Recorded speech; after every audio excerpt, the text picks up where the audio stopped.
सास बहू का झगड़ा। अनामिका की सास पुष्पा अपनी बहू को कुछ खास पसंद नहीं करती थी और इसीलिए दोनों सास बहू में आए दिन झगड़ा होता रहता था। सास बहू के झगड़े के चक्कर में अनामिका के पति मोहित की जिंदगी मुश्किल में पड़ गई थी। बेचारा बार बार माँ और बीवी के झगड़े को सुलझाता ही रहता था, लेकिन दोनों समझने का नाम नहीं लेती थी। वैसे तो सब कुछ ठीक ठाक चल रहा था, लेकिन एक दिन अनामिका और पुष्पा के अंदर जोरदार झगड़ा हुआ और बात कुछ इस तरह थी। बहू, मैंने तुम्हें कल अपनी एक साड़ी धोने के लिए दी थी। हाँ मम्मी जी, वो साड़ी धोकर मैंने आपकी अलमारी में रख दी है। उसी की बात कर रही हूँ मैं। जरा देख तो, इस साड़ी को देखकर किसी भी तरह से लगता है ये धुली हुई है। अरे मम्मी जी, मैंने आपकी साड़ी वॉशिंग मशीन में अच्छे से धोकर सुखाकर आपकी अलमारी में तह बनाकर रखी थी। आपके तो नखरे खत्म ही नहीं होते। अरे कैसी बात कर रही है मुझसे? मेरे नखरे? अरे मोहित, जरा ये देख तो, ये साड़ी धुली हुई लग रही है क्या? अरे मम्मी, जब अनामिका कह रही है कि उसने साड़ी धोई थी तो मान लो ना। हर बात पर झगड़ा करना जरूरी है क्या? क्या है ना मोहित, तुम्हारी माँ को तो मेरे हर काम में नुस्ख निकालने की आदत पड़ गई है। जब तक दो चार खरी खोटी सुना नहीं लेती ना, इनका दिन नहीं निकलता। अरे चुप कर, बहू होकर मुझे जवाब देती हो। एक तो गंदे कपड़े उठाकर अलमारी में रख दिए, ऊपर से कैंची की तरह कचर कचर बोली जा रही हो। अरे मम्मी जी, आपको समझ में नहीं आता क्या? मैंने साड़ी धो कर रखी थी। तो फिर इतनी गंदी क्यों लग रही है? अब मुझे क्या पता मम्मी जी, आप इस पर इस तरह तेल और घी की चिकनाई के दाग लगाकर लाएंगी तो ये मेरी जिम्मेदारी थोड़ी ना है। अरे तो हाथ से धोना चाहिए था ना। मैं आपकी बहू हूँ, नौकरानी नहीं जो एक कपड़ा रगड़ रगड़ कर हाथ से धो दूंगी। आपको पहननी है तो पहनिए, नहीं तो रख दीजिए। तुझे तो मैं अच्छी तरह बताऊंगी, मुझे जवाब देती है। एक दिन सुबह के वक्त, अरे अनामिका, मेरी व्हाइट शर्ट कहाँ है? आज ऑफिस में बहुत बड़ा प्रेजेंटेशन है और मुझे वो व्हाइट शर्ट पहन कर जाना है।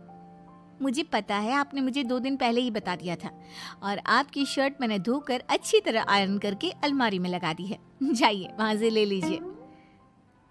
अनामिका, ये तुमने क्या किया?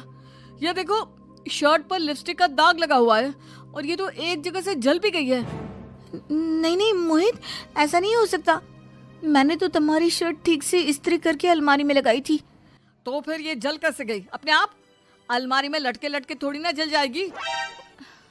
पर मोहित, मुझे अच्छी तरह याद है। देखो, अपनी गलती को छुपाने की कोशिश मत करो। और अगर शर्ट जल भी गई थी तो तुम्हें पहले बताना चाहिए था ना। मैं नई शर्ट लेकर आ जाता। अब ऐन वक्त पर शर्ट कहाँ से लेकर आऊं? मेरा इतना इम्पोर्टेंट प्रेजेंटेशन था, सब खराब हो जाएगा। अरे बेटा, क्यों परेशान होता है? ये देख, मैंने तेरे लिए पहले से ही एक नई व्हाइट शर्ट ला कर रखी है। लेकिन मम्मी, आप मेरे लिए व्हाइट शर्ट क्यों लेकर आई?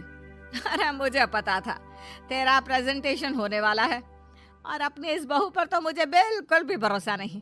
क्या पता मेरी साड़ी की तरह तेरी शर्ट भी गंदी करके रख देती। और देख, वही हुआ ना।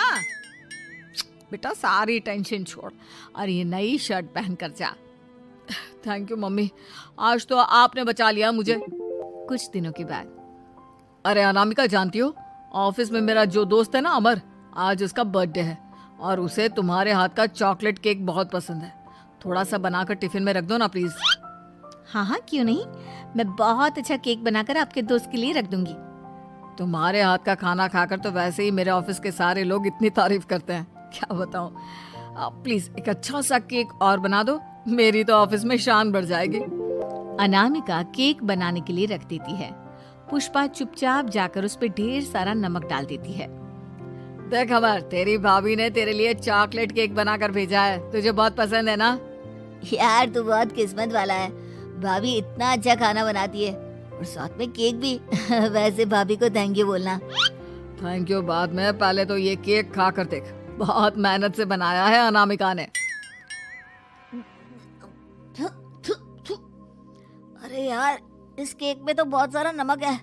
लगता है भाभी ने शक्कर की जगह खूब सारा नमक डाल दिया है। अरे मोहित, तू तो अपनी बीवी की कुकिंग की बहुत तारीफ करता फिरता है। जरा पूछना अपनी बीवी से, केक में नमक कब से डलने लग गया। क्या यार, तुझे भी मेरा ही जन्मदिन मिला था बिगाड़ने के लिए। केक नहीं लाना था तो मत लाता, कम से कम मुझे इस तरह नमक वाला केक तो नहीं खिलाता। अरे नहीं यार, अनामिका ऐसा नहीं कर सकती, जरूर कुछ गड़बड़ हुई होगी। घर जाने के बाद अनामिका, अगर तुम्हारा केक बनाने का मन नहीं था तो ना बनाती, लेकिन मेरी बेइज्जती करवाने की क्या जरूरत थी? अरे आपकी बेइज्जती, ये आप क्या कह रहे हैं? मैंने तो सुबह आपको इतने अच्छे तरीके से केक बना कर दिया था। हाँ, लेकिन उसमें इतना सारा नमक डाल दिया था कि आज ऑफिस में मेरा अच्छा खासा मजाक बना है। मेरे सारे दोस्त हंस रहे थे मुझ पर। अरे बेटा, मैंने तो तुझे पहले ही समझाने की कोशिश की थी। एक नंबर की गैर जिम्मेदार है ये लड़की, कोई काम ठीक से नहीं करती। उस दिन भी गंदी साड़ी रख दी थी मेरी अलमारी में और झूठ बोल रही थी। कुछ दिनों के बाद अनामिका देखो, मैंने अपना लैपटॉप चार्जिंग पर लगाया है, उसे अच्छी तरह चार्ज होने देना। मेरी एक अर्जेंट मीटिंग है, प्लीज बीच में से हटाना मत। हाँ हाँ ठीक है, मैं नहीं हटाऊंगी। पुष्पा चुपचाप से जाकर चार्जिंग का बटन बंद कर देती है। थोड़ी देर बाद अरे ये लैपटॉप चार्ज क्यों नहीं हुआ? और ये बटन किसने ऑफ कर दिया? अनामिका इधर आओ। क्या हुआ? क्यों चिल्ला रहे इतना?